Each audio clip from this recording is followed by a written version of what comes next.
Okay, good in Isser Chag. It's already the month of Kislev. It is post-Thanksgiving. We're already approaching Hanukkah. And so as I said, that next week I'll apprise you of the start time. I have the sitter play. So maybe I can leave early. No, God forbid. I just wanted to share one thing that I read over Shabbos. It's amazing when you always have to be learning, you always have to be incorporating. So this is a great Sefer, by the way, if you're into text. This is published by Kodesh Press. It's called Starting Point by Rav Amnon Bazak. Rav Amnon Bazak was one of the great Ramim in Gush Etzion. It's called Short Studies in the Text of Parshas HaShavua. It's called this. Okay, so he has little snippets, but here, and it was a little nothing, but it's not a little nothing, it's a big something, is that the question is asked is that Avraham went down to Mitzrayim when there was a famine, and Yitzchak did not. Hashem told him not to go. As a matter of fact, because of that, Yitzchak was told never to leave the land of Israel. And if, again, you have to study the text very carefully, but Avraham is given a lot of brachas, certainly at the end of the Akedah. Yitzchak is also given brachas, but he's added, there's a special phrase that's added with it, which is Eheyeh imcha. Hashem does not say that to Avraham. He says it to Yitzchak, Eheyeh imcha, and that phrase is repeated to Yitzchak twice. It's repeated to Yaakov. It's given to Moshe. And then in the end of our chapter 1, it says, Kechol asher shemanu El Moshe Kenish Ma'alecha Rak Yeh Hashem Elokecha Imach. The same phrase. So they say that because Yitzchak never left Eretz Yisrael, there's a special connection of and a special blessing associated with Israel from Hashem with Yitzchak and his descendants. And part of that is Hashem says, Eheyeh imcha, or Eheyeh imach, I will always be with you, which is very important because in order to live in Israel, the only way you could live and survive and thrive in Israel is if you believe that Hashem is with you, because otherwise, I don't know. Anyway, I just wanted to point that out. I was, it was like reading this over Shabbos and learning it. Okay, now, Rav Amnon Bazak. Here, you can see it's really, you can probably buy it on Amazon now for like $4. There's if you're into buying Jewish books, if you look on Amazon, Kodesh Press or Geffen Press or Urim Publications, a lot of those books, for some reason, they sell them for like literally $4.22. Really, really good books. Or if you just look up Judaica and Prime, free shipping, I mean, Taka Mitzia. So anyway, so I want to go over this article.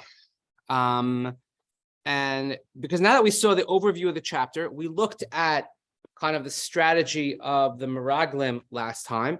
And you'll see how Rav Helfgott, how he puts this together. And then we're going to go back to the chapter and kind of like put it all together and look at some of the psukim. So a lot of this now, given our introduction that we had last week, should be rather familiar to us. So Joshua chapter 2 is the middle section of the larger unit that makes up the first part of the book of Yehoshua. Again, it's Perek Aleph through Daled, 1 through 4. In a word, the first unit of the 4 chapters can be entitled The Narrative of the Entry of Israel into the Land. As Rav Yehuda Kiel, here you see Rav Yehuda Kiel, who is the Das Mikra commentary. Our section focuses on the second part of that narrative, the spy mission initiated by Joshua and its consequences. This section was carefully analyzed by the greatest of the commentaries and received special attention in the writings of the Ralbag and the Malbim. Now, by the way, this appeared in a journal, but this also appears in Rav Helfgott's book called Mikra and Meaning. I don't know how much that costs on Amazon. We could look it up afterwards. It appeared, it's in Hebrew also called Al-Saf Ha'aretz, but in English, a beautiful translation of Mikra and Meaning. And it has many different chapters throughout Tanakh that he goes through in expert fashion. And this is on the Haftorah of Shalach. Obviously, Shalach, which deals with the Meraglim, which doesn't actually say Meraglim in Parashat Shalach, but we call it Meraglim. And the Haftorah is this chapter. Understandably so, comparing. So we have to, when the Chazal put them together, we have to ask ourselves, like, how are they different? How are they the same? So we saw last week some of it about whether it was a very public fanfare or whether it was done secretly. Did the people know about it? Did they not know about it? Whose benefit was it for? Et cetera, et cetera, et cetera. So he says this essay is divided into 2 parts: the structure and the themes, and then the connection. Okay, second chapter, Joshua 2 chronology. According to the Vilna Gaon, our chapter begins on the very day that Yehoshua exhorted the tribes of Reuven, Gad, and half of Manasseh to keep their word and join the conquest in the land of Israel. We saw Rashi also that said this was still even in the days of mourning for Moshe. In addition, he claims that this was also the very same day that he sent the officers amongst the Israelites to prepare them for entry into the land. Following that approach, it emerges that the internal preparations and the external preparations were synchronized to begin at the very same moment. In this reading, chapters 1 through 3 take place concurrently, which again, we're so used to linear understanding of Tanakh that we have a hard time understanding when things happen. I guess just as the way our brain processes things. In movies, it's very easy to go back and forth between concurrent stories. In text, it's not that easy unless it explicitly states it. So I'll give you the classic example of this. If you look very carefully, it's coming up very soon, when we read the story of Joseph and his brothers, and in the middle of Parshas Vayeshev, after they sell him, or he is sold because of them, remember we discussed that at length in the past, did they actually sell him or not? Then we have the story of Yehuda and Tamar.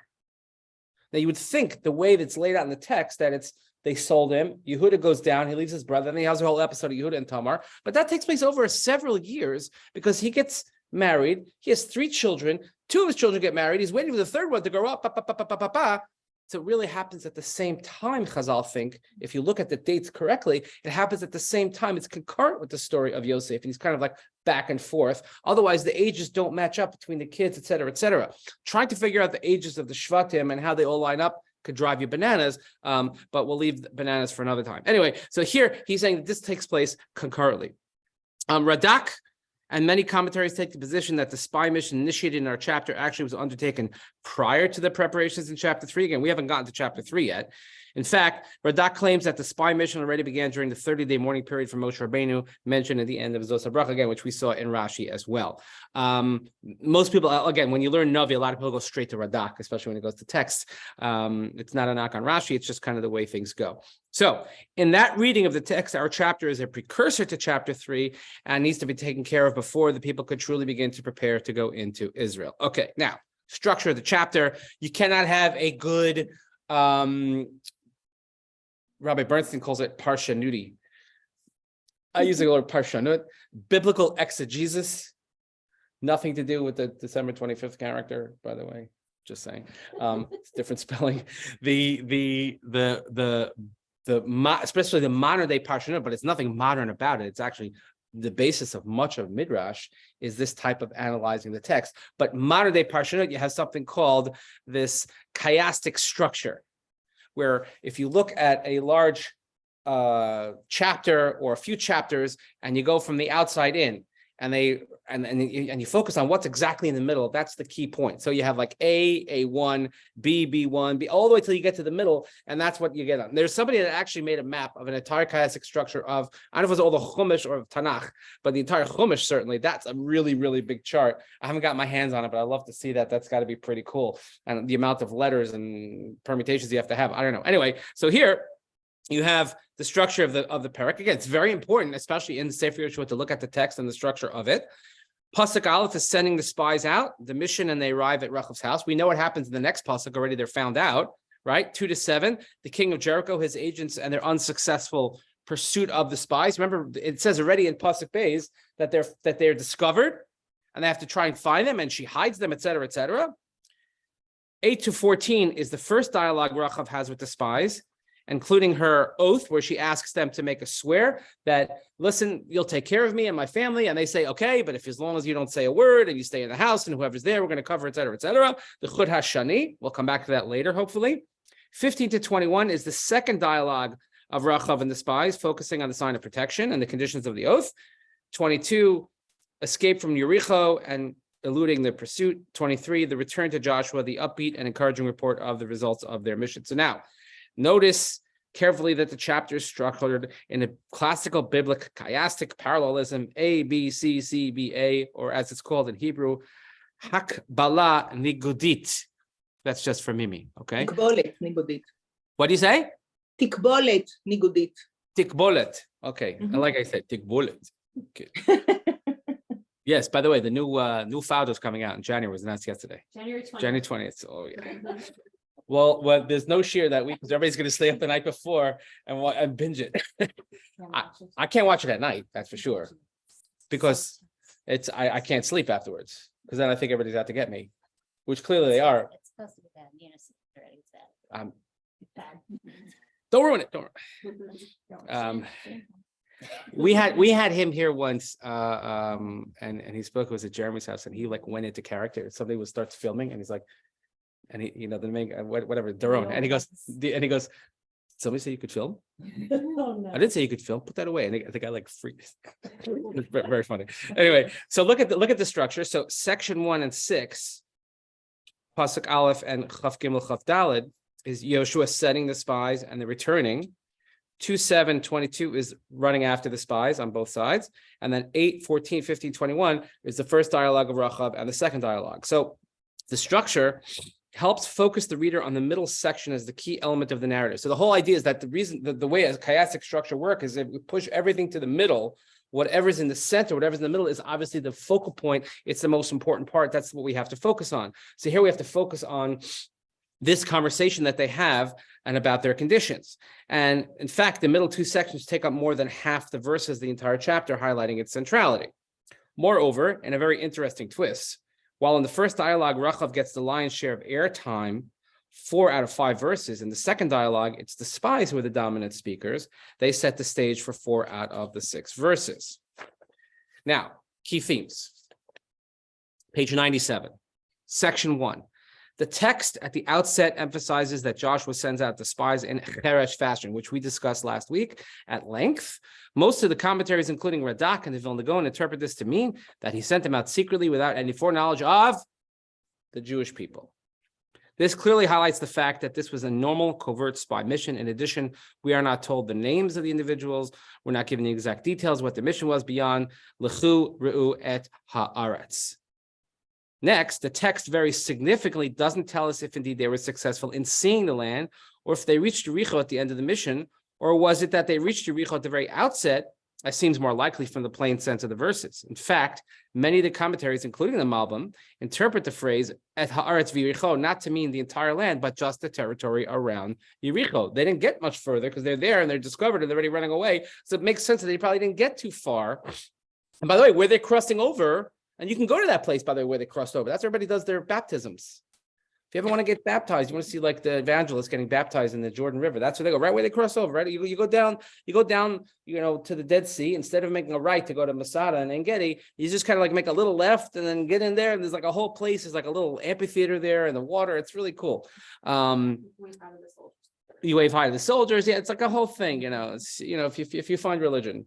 And then they'll tell you about all the date trees. The trees that are there are actually not originally from there. They brought them over years and years ago from Persia, and they replanted them because they weren't found there originally. Because they had to, one of my kids used to call them the shawarma trees, because you look at the bottom, it looks like the shawarma on the spit. That's what it looks like.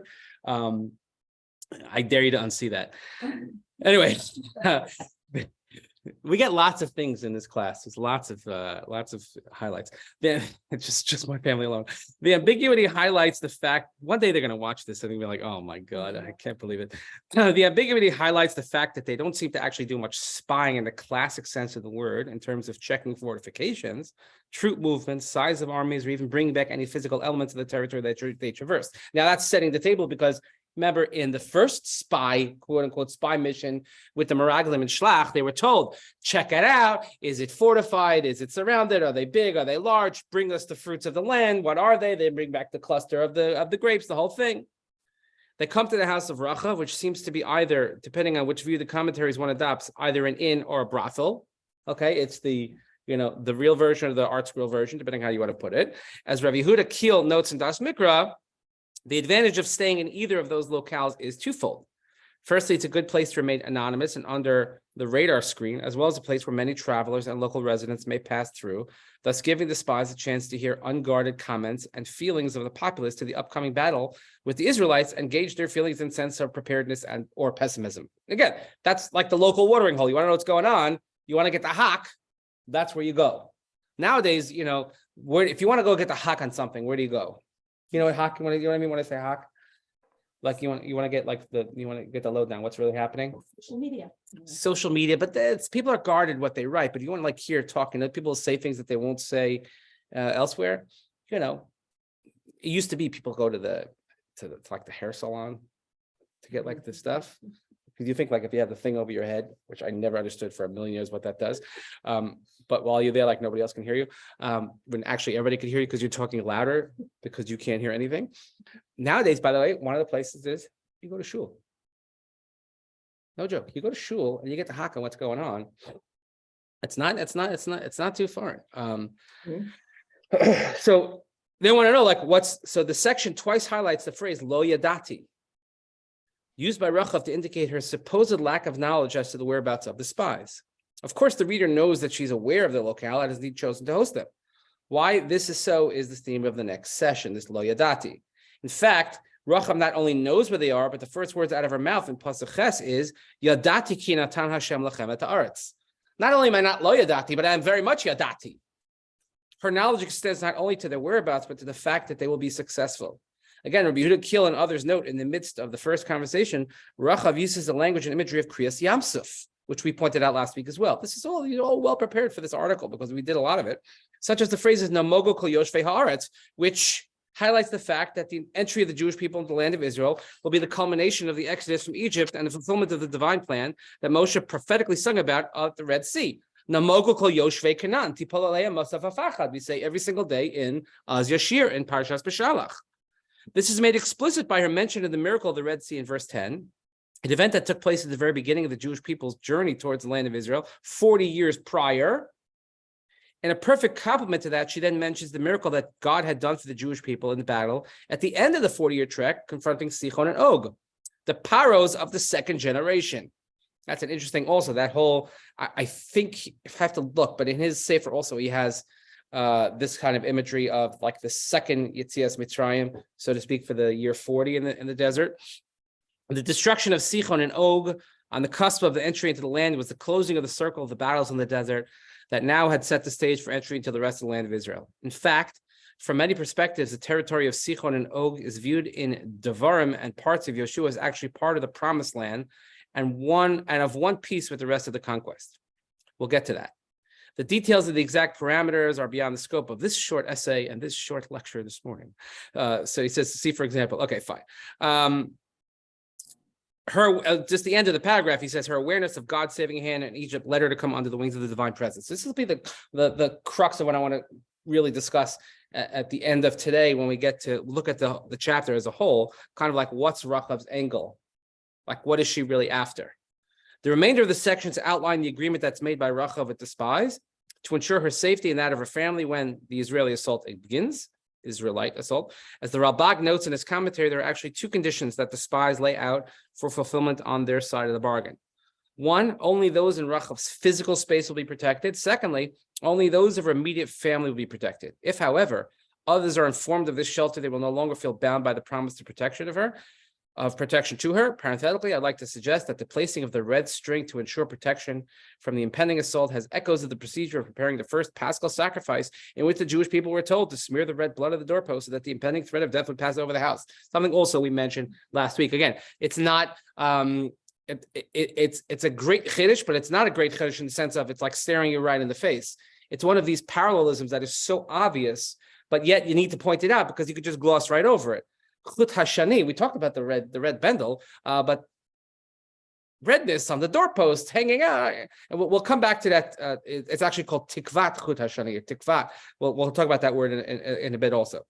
In addition, the emphasis on the sign protecting Rachav's entire family in the house cannot but remind us of the element of sela beit avot sela bayit, which is a critical element of the ritual of the Pesach sacrifice. In effect, then, the Jewish people extend the act of God's protection that was given to them in order to leave Egypt to reach the land of Israel to the very family that facilitates their reaching that very objective. A phenomenal line he has here. And also you should point out that the date of crossing, as we're going to see, is the 10th of Nisan.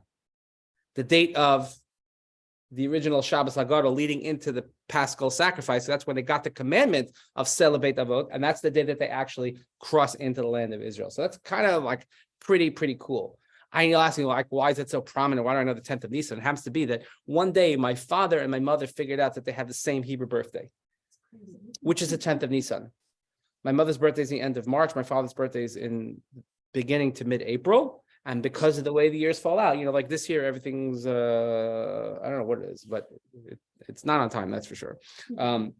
So sometimes when you look at birthdays are usually around certain holidays, like my birthday's usually around Hanukkah, but sometimes it's well before, sometimes it's well after. Or yard sites you look at, sometimes yard sites this time of year, but sometimes it's like, are we talking about Thanksgiving? If you remember the Thanksgiving, that was wild. And we have, so this year, Thanksgiving going right in Rosh Chodesh, we had the 2 days of Hallel on Thanksgiving this year, right? We did Thursday and Friday Hallel, full Hallel, but we didn't say full Hallel. We only said half because it's Rosh Chodesh. Okay, next, 5 and 6. The spies leave the house of Rachav. They wait 3 days, which according to the position of the Vilna Gaon mentioned above, overlap the 3 days mentioned by Yehoshua, commanding the Jewish people to prepare to be ready to cross the Jordan in 3 days' time. Thus, while the public is getting ready, nobody notices that these 2 guys are missing, which we say is Kalev and we say Kalev and Pinchas, right? So if Kalev and Pinchas, they're probably in the war room, but secretly they're already in the land of Canaan. They're in Jericho checking things out, trying to not get killed. So while they're getting ready, he's engaging in secret preparations as well to ensure the success of the mission. If this is correct, you don't read chapter 2 as taking place chronologically after the last part of chapter 1, but as concurrent events, as we said, in split screen fashion. You see, that's how we talk. We have to talk in modern technological terms. Split screen fashion, moving from what is occurring to the camp of Israel versus what is occurring on the other side of the Jordan. According to the Radak and others, these 3 days take place prior. Okay, fine. The spies return and significantly do not report any military intelligence, description of the land or its cities, but simply say what happened to them.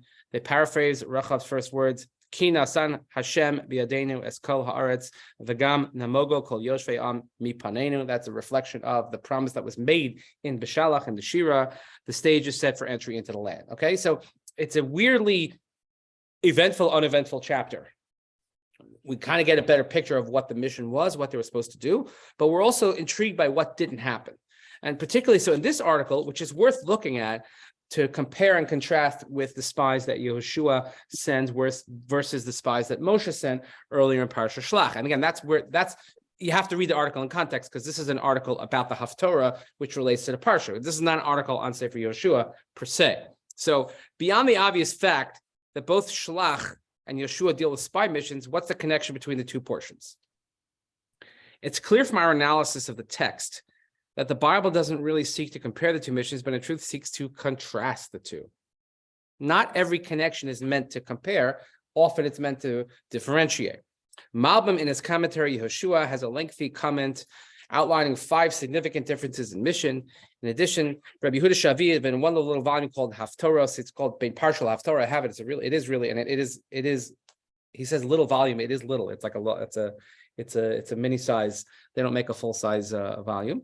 He explores the pointed contrast between the 2 spy missions of Moshe and Yeshua, and he says these are the ideas. So the next paragraph, though the spy mission that Moshe sent to peruse the land, Latur et haaretz, turned into a great debacle, this doesn't mean that using the tactic of spy missions was automatically to be seen as unwarranted or improper. Indeed, this is what I mentioned last week, Moshe himself later on in Bamidbar, he sends 2 Meraglim to investigate the area of Yazer before its capture.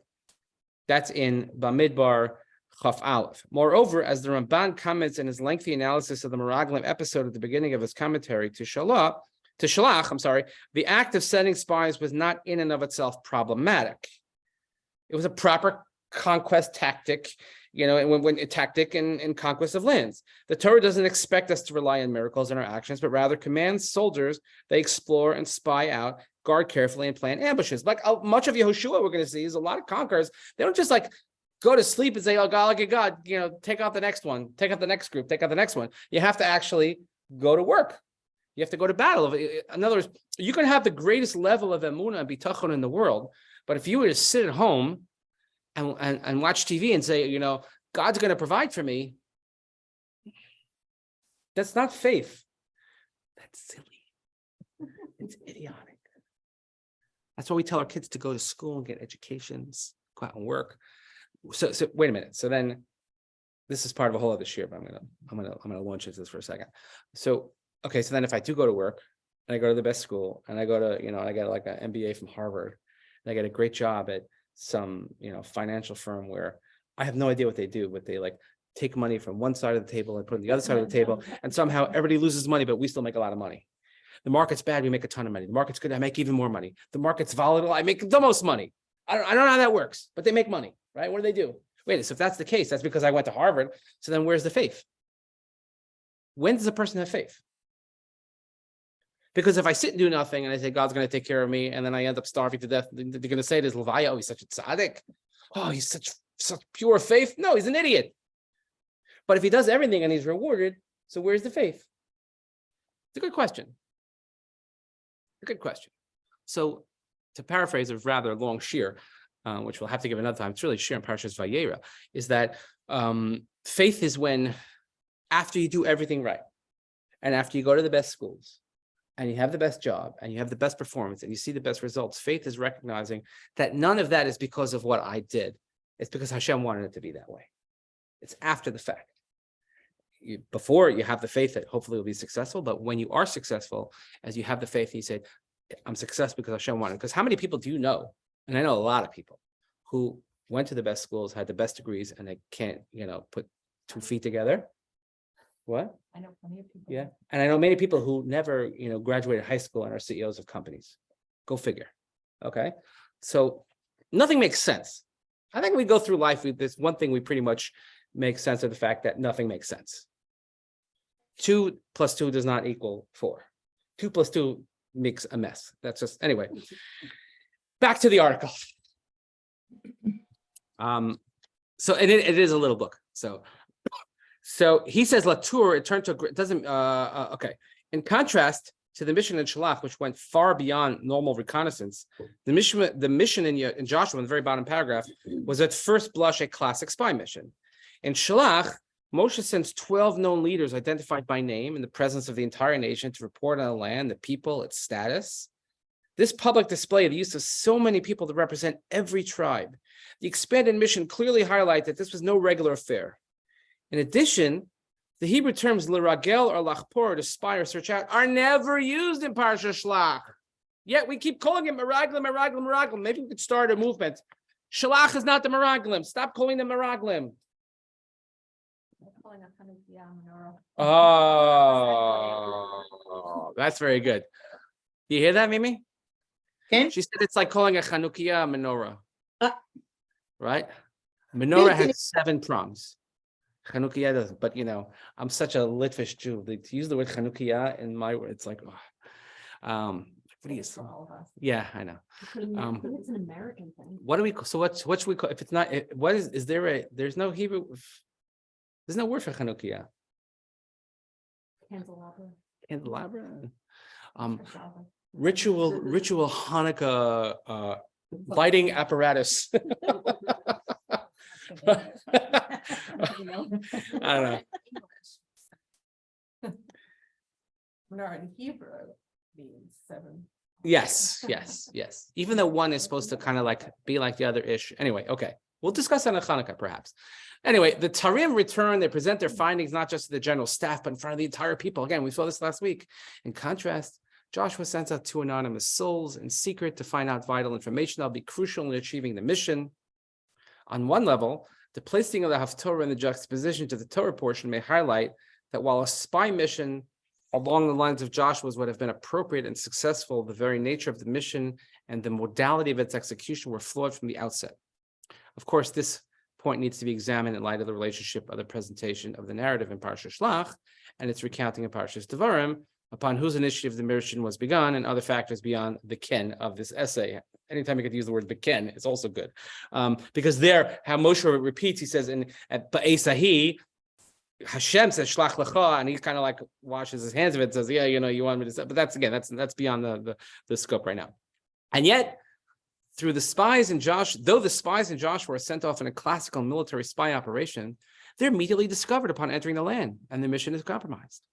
They don't seem to be able to achieve any of their goals in searching out the land and providing military intelligence. In fact, the very discovery of their mission could and maybe should have led them to an extremely pessimistic assessment of the prospects of success for the Israelite invasion. One, in fairness, might have concluded that the intelligence capabilities of the enemy are first rate. They're ready, waiting for us. Like we didn't, or maybe they're just lousy spies. In addition, nowhere in the report of their travels do we get any sense of the military might that awaits the Jewish people. Indeed, one might safely conclude that not much has changed in 40 years since those first 12 Tarim had come. The land continued to be full of giants, military strongholds, fortified cities, danger, etc. And yet, here our two spies part company from their predecessors. In Shlach, the Torah tells us the description of the powerful forces of the enemy nations, and they reached Lo Nuchal La'alot. That's the conclusion they came with. We'll never make it there. We are giants, grasshoppers, In this move, the Tarim went beyond their mandate and challenged the power and ability of God to bring them to the promised land. The text in Yehoshua in no way challenges the reality that the Canaanite nations were strong and powerful. However, it does point to the real truth beyond the numbers of horses and arrows and fortifications that they had. Namely, the people of the land had lost their spirit to fight and were scared and defeatist in their attitude. The text of our chapter clues us in to the only real piece of intelligence that was necessary. And in fact, it is the discovery in sections 3 and 4 that forms the heart of the chapter that we noted above. Again, that's the middle of the chiastic structure. The two groups probably saw the same things on the ground, but the Meraglim of Yehoshua listened carefully to the people who reflected the true picture beyond the weapons and chariots. God's outstretched hand in the destruction of Egypt and his leading of the Jewish people throughout the desert period had in fact transformed the region and the balance of power. The prophecy uttered at Kriyat Yamsuf, Namogu Kol Yoshvei Canaan, had indeed come true. So there you have it. They didn't need to see the land itself. They needed to see what was the attitude, what was the climate of the culture there. So this is the Rav Helfkat's brilliant analysis again, and I think just because he puts it all together for us, which we laid the groundwork last week of seeing, comparing, contrasting. But let's look at this Rachav for a second, okay? So Rachav, and the text, we always have to take the text at its literal sense. The text calls her Rachav Hazona. Did anybody look at Yudim Baim this week? Did you watch it? Anybody? You did? So, Esther ורחב. כן. Esther, you have to see Esther. The Esther one. I should send you a link, but it'll be don't hold me responsible. So she's called Beis Isha Zona Ushama Rachav. what possible? In the first pasuk in chapter 2.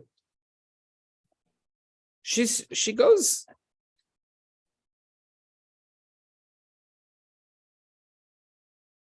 And they're discovered. So the king sends to Rachav right away, take out the men who came to you.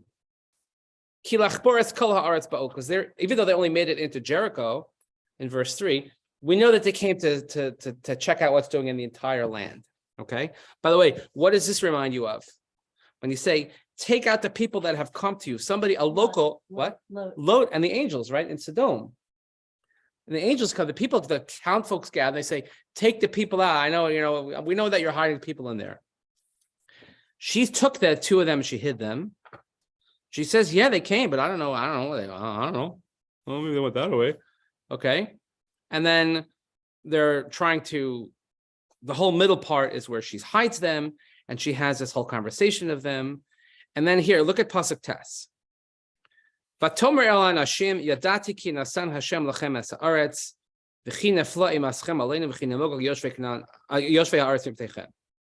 She says in verse 9, I know that Hashem gave you the land, and that fear is going to be upon us because you're going to put it on us, and everybody's going to melt in front of you. Again, the language again, you cannot escape the certain phrases jump off the page, and we say Namogu kol yoshvei Canaan, that's actually coming to life. Namogu, their hearts are melting, people are afraid. Ki shamanu es asher hovish Hashem es meyamsuf impnechem b'seischem mitzrayim v'asher asisem l'shnei malchem arim asher be'ever yarden l'sichon l'og asher echaramtem ozam. Okay, I mean, so it could be imagined. Let's kind of modernize this a bit. That I don't know. Let's say Israel today decides that they want to attack Jordan, even though they have a peace treaty. Let's say they want to attack Jordan, and they walk into Jordan and they check out what's going on. It's kind of the reverse, going back into Jordan, right? We're going to Jordan, and the Jordan people, they walk in and they say, "Oh my God, we heard what you did in 1967. We heard about it, and we're sittering. That is not an English word, by the way. That's not a Chanukiah word either. Okay, it's Yiddish. Maybe we should bring back the Yiddish group. We heard something. Who talks about what happened 50 years ago, 40 years ago? Like what? First of all, not but 40 years ago is it's like Lebanon. 40 years ago. Nobody's talking about what happened in Lebanon. That's literally 40 years ago. Nobody's talking about that. And but that's from a victim point of view. Nobody's saying from a military prowess point of view. And when someone comes in and says, I saw what you did 40 years ago, like maybe something's changed. I don't know. But she brings it up, and then she brings up what happened, a few months ago and Zichron and Og.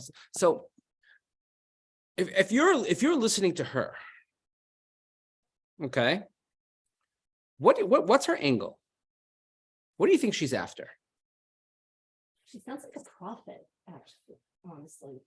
She's no ordinary woman running an inn. She's correct. She's definitely no ordinary woman. That's for sure. Is she not just after self-preservation? So it's possible to suggest, to say, you know what? She wants to be on a winning team. She wants to save herself, save her family, and she sees where the cards are falling. Maybe she's what you might call a politician. Politicians change like the wind, right? How do you know if a politician is lying? Anyway, lawyers, politicians, the same thing. Their lips are moving.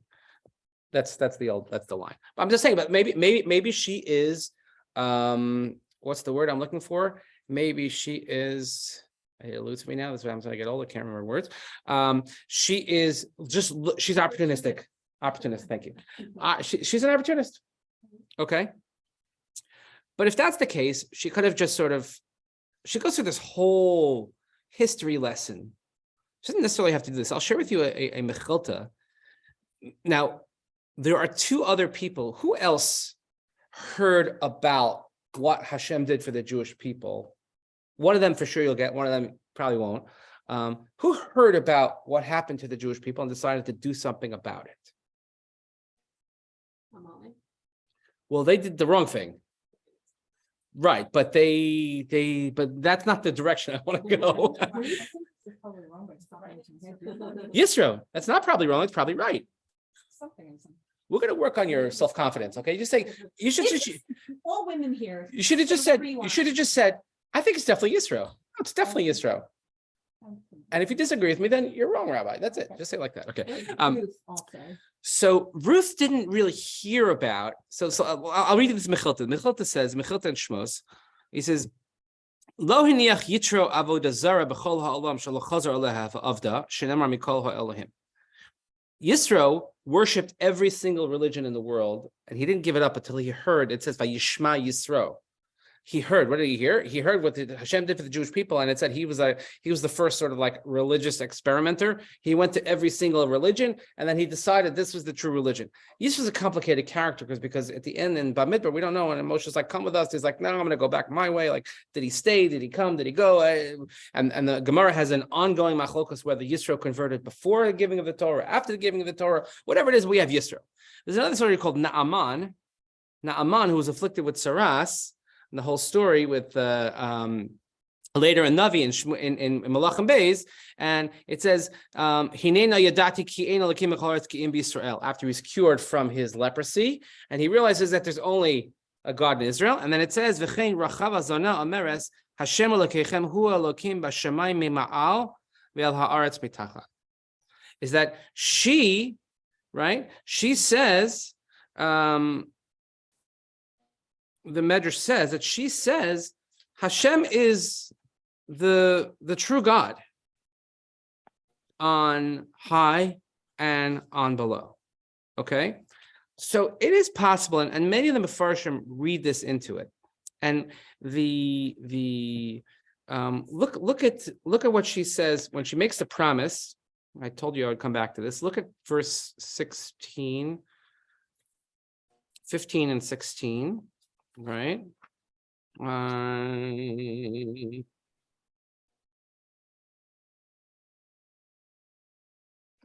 she says, okay, I lowered them by the window.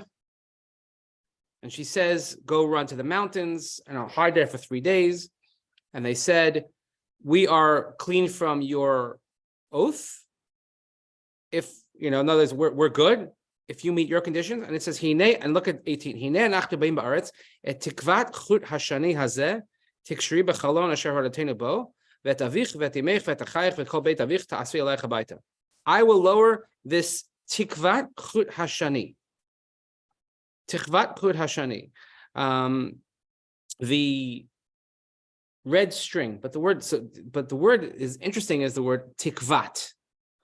Tikvat, what does tikva mean? Hope. It's something that's like very positive. I'm looking for a better life. I know that there's more out there. I'm living in this, I don't know, this sort of like Las Vegas type of town. Again, reminding you of Sodom and Jericho. Actually, they tried to build a casino. It was a complete failure. That whole story a few years ago. It's still like a big building there. It's nothing. It's empty. And I have this tikva that Hashem will save me. Rashi says in Pasuk Tes Vav that she lowered them by the rope. How did the people get up? People, and when I say noafim is not people who came to eat, apple pie. Noafim is not a nice term. People that wanted to do bad things in the Beit Zonah. Okay, this is how they got up. As she would raise them by the rope. It says she used that rope to lower them. Omra ribona shel olam be'elu chatasi be'elo timcholi. I sinned with this rope. I want to be forgiven by this rope. Okay. So what and by the way, we'll see. We're gonna get to it. That is that she indeed was saved. She kept her word, and they came and they saved her. But what happened to her?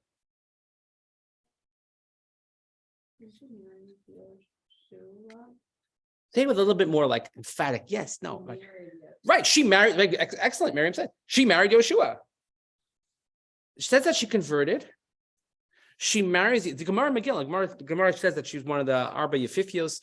She's one of the 4 beautiful women in the world, along with Esther. She converts. She marries Yehoshua. Is that in the text? Or is that? No, the Gemara says that it's a rabbinic tradition, because and why? So what? So Yehoshua marries Zonah. Okay, Zonah. He married. I can't help it. I see her face. I'm laughing. But he marries her. Why? Really, Yehoshua? Yehoshua, like the head of the nation, he's going to marry. Why? Because what motivated her? Not self-preservation, but like that Rashi intimates, teshuvah. And so what this chapter then becomes is, as they're entering into the land of Israel, is this very important idea that anyone can do teshuvah. Anyone can change. Anyone can seek a better life. And there's one word. It's all found really in one word that is if you had to encapsulate the entire story, one word or one phrase, it's tikvat chut hashani. You want to know the red bendel that's going to save you, but it has to be woven with tikva. It has to be one of hope. The real path to teshuvah is tikva. You have to realize that there's more out there for me. I could do better than this. I could be better than this. I can have better than this. I can have more than this. And the person who really illustrates that here is Rachav. Rachav, who didn't have to, she could have just, but she understood. She saw the bigger picture. She risked her life. She saved others in the process. And she had this desire to really do the right thing, and she's rewarded for it, because then she becomes Yehoshua. To be married to Yehoshua is no small potatoes. Okay, unlike in the 1956 Cecil B. DeMille epic, where Joshua had a love interest, and she was trying to save him from the mud pits, but that's a whole other thing. Again, you can get that on iTunes for like $4 also. I don't know now, but around for some reason they only show it on ABC on Easter time, as if like that's an Easter story. They don't care when Pesach is. They show it around Easter, but that's tradition. But you have to understand that who she was, and again, a very, very kind of cryptic character. We're going to come back to her because when they come back in, but to set this chapter of, and maybe that's why when they come back to Yehoshua, and they say, you know what? Ki nasan Hashem biyadenu es kol haaretz. Think about it, when Avraham tries to save the people of Sodom, Sodom was destroyed not because everybody was so evil, but because there were not enough righteous people. They found righteous, they found the right person. Maybe they knew exactly where they were going. And they found her, and they realized that, you know what? They got the finger on the pulse of what's going on. The people are scared to death. They understand we have indeed accomplished what you promised us 40 years ago, that their hearts will melt. That's happened. We found the person. She's going to help us. She's a true person. She's a true, genuine soul who wants to better her life, better her lot in life. And guess what? We have the hope thread. We have the Tikvat Chud HaShani. So that's the chapter again for chapter 3, which we'll see chapter 3 is that now they actually start moving. Now, when they start moving, there's a lot that happens. They have to move 3 million people, and they have to cross a body of water. So lots of similarities between kind of how they started the journey, how they end the journey. And this is just but one of them. So everything, you want to look at that big chiastic structure of kind of how they left Egypt, how they come into Israel. You can see a lot of things. Let's see what's maybe in the middle of that, if anyone wants to draw that chart. So again, we'll see this, God willing, next time. So again, I'll advise that the time next week might be a few minutes later. Yeah, so this is, again, this article is a keeper for sure. I recommend, and have a wonderful, wonderful day. Thank you. Thank you. תודה רבה.